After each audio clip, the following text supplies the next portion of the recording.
पशुओं में कभी विवाह नहीं होता है।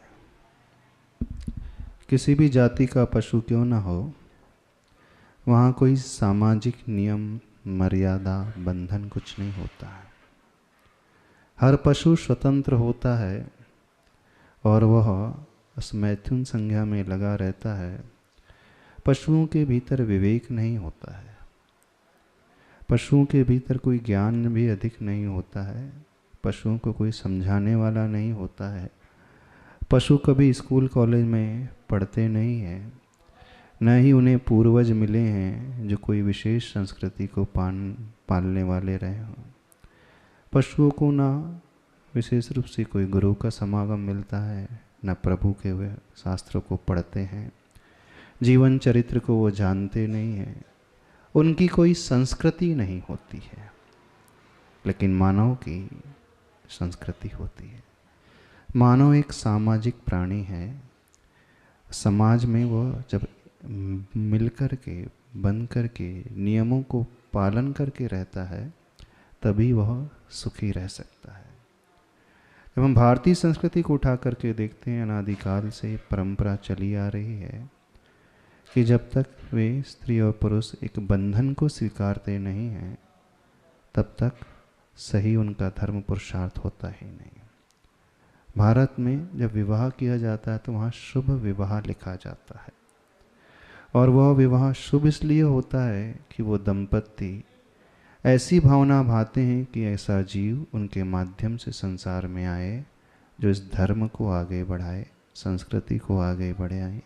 वो कुलदीपक हो, माता पिता की सेवा करने वाला कोई योग्य जीव यहाँ पर आए जो केवल अपने लिए नहीं, सबके लिए जीने वाला हो। लेकिन जब हम वेस्टर्न कल्चर को उठा करके देखते हैं, वहाँ कोई इस प्रकार की संस्कृति नज़र नहीं आती है। वहाँ सिर्फ इंद्रियों की सुख की बात है, वैसे एक सुख की बात है, और उसी लिए वो जीवन जीते हैं। धीरे धीरे उनमें भी बदलाव आया, वो भी कुछ संस्कृति को पालन करने लगे। लेकिन जो संस्कृति उन्होंने शुरुआत की पालने की, वो यहीं भारत से ही चारों तरफ गई है। लेकिन आज वर्तमान में विडंबना ये है कि कोई भी रिस्पॉन्सिबिलिटी लेना नहीं चाहता है, लेकिन विषय भोग पूरे भोगना चाहता है। वो बंधन में बंधना नहीं चाहता है। बोले कौन बंधन में बंधे, कौन किसको झेले। इसलिए जब तक मन मिल रहा है तो हम साथ रहेंगे, और जिस दिन मन नहीं मिले तो हम अपने अपने रास्ते में अलग हो जाएंगे। और उन्होंने किसी नया नाम दे दिया, लिव इन रिलेशनशिप। यानी तब तक रहना संबंध में जब तक मज़ा आ रहा है, और नहीं है तो कौन जिम्मेदारी ले।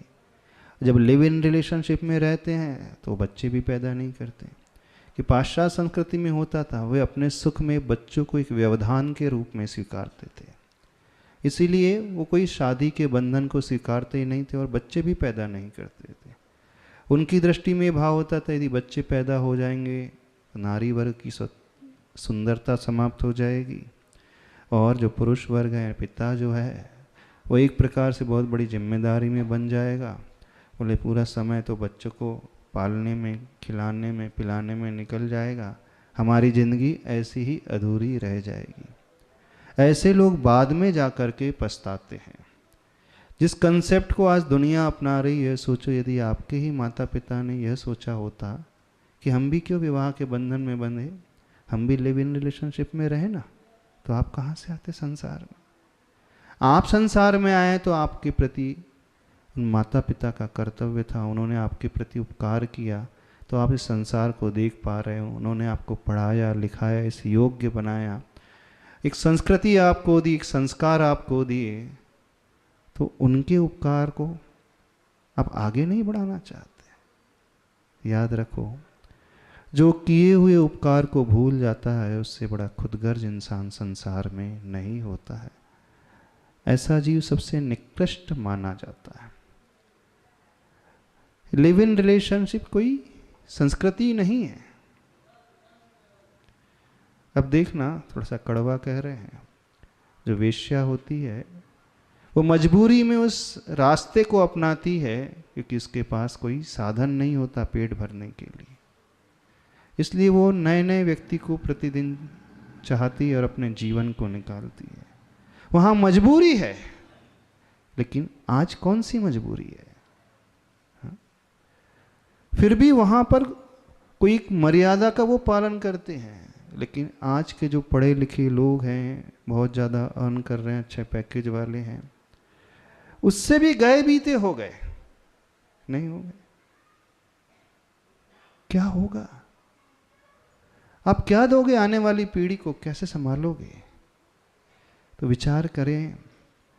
भारतीय संस्कृति वो संस्कृति है जहाँ प्रभु मिले हैं, मर्यादा पुरुषोत्तम जैसे जीव हैं, शीलवती नारियाँ रही हैं, सीता जैसी नारियाँ हैं, मंदोदरी रही है, अंजना जैसी नारियाँ रही हैं।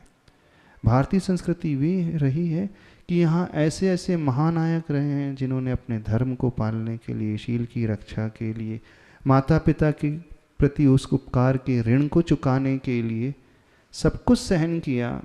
जिन प्रभु को आप मानते हो, जिन भगवान महाराम की आप पूजा करते हो, अपने पिता की आज्ञा मानने के लिए उन्होंने तो वनवास स्वीकार कर लिया। और एक आज की संतान है, वो माता पिता को कुछ समझती ही नहीं। एक आज की संतान है, वो प्रभु को, गुरु को कुछ मानती ही नहीं। ने चरम पराकाष्ठा जो हो गई ना भोगों की, वो पराकाष्ठा उस स्तर तक पहुंचते चले जा रही है। थोड़ा सा विचार करो, सोचो। आप में और पशुओं में जमीन आसमान का अंतर है। पशु जो प्रवृत्ति करते हैं, चूंकि उनके पास कोई ज्ञान नहीं, विवेक नहीं होता है, कुछ जानते नहीं हैं, इसलिए आज कोई, परसों कोई, कल कोई, इस प्रकार से चलते हैं। लेकिन आप तो मनुष्य हो, ये प्रवृत्ति तो ठीक नहीं। यदि यही प्रवृत्ति आपकी माँ, आपकी बहन अपना ले तो कैसा लगेगा? जो लोग इसे प्रमोट करते हैं उनसे हम पूछना चाहते हैं।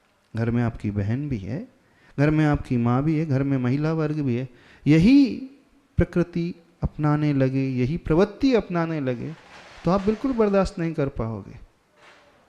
और दूसरों के साथ सोचिए, विचारिए, कहाँ तो जीवन होना चाहिए। और आज की सोच विचार, आज की जो युवा पीढ़ी है किस ओर जा रही है। वे घर में रहने वाले माता पिता, दादा दादी भी सोचते होंगे, ऐसी स्थिति को देख करके वो माँ भी सोचती होगी, इससे तो अच्छी मैं निसंतान रह जाती तो ज़्यादा बेटर था। वो पिता भी सोचते होंगे, बिल्कुल सोचते होंगे। ऐसे बच्चों को, ऐसी युवा पीढ़ी को वो बद्दुआ लगती है। कई लोग हमारे पास बाद में आए जिन्होंने इसी कंसेप्ट को अपनाया, लेकिन पछताते हुए आए।